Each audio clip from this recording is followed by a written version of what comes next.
কারণে যারা আজকে হাত পা ছুটছেন যে सीपीआईएम 25 साल क्या किया, सीपीआईएम खत्म हो गया, सीपीआईएम त्रिपुरा में नहीं है, बंगाल में नहीं है, केरल से भी चला जाएगा, যারা বলছেন আমি তাদেরকে অনুরোধ করব একটু ধৈর্য ধরুন। যে শক্তির সাথে হাত মিলিয়ে একটা সময়তে আড়ালে আবডালে এখন প্রকাশ্যে এসে এখন সমস্ত কিছু যে নো কম্প্রোমাইজের জায়গাতে সারেন্ডার করছেন, I like to request them please wait for a few while, थोड़ा इंतजार कीजिए।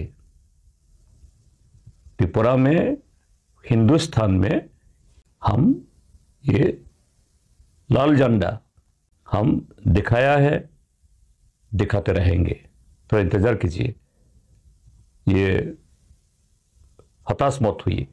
আমি নিবেদন করছি ত্রিপুরা রাজ্যের মানুষের কাছে, আমি ব্যক্তিগতভাবে কাউকে দোষারোপ করছি না, বাট ট্রুথ ইজ ট্রুথ। সূর্যকে আড়াল করা যায় না, সত্যকে লুকানো যায় না, এবং সিপিআইএম লেফট সেই সত্যের পতাকা নিয়ে সাময়িক আক্রমণে বিব্বল হয়ে হয়তো আমরা একটু থেমে আছি, but it is very very much temporary. আমরা এগিয়ে যাচ্ছি।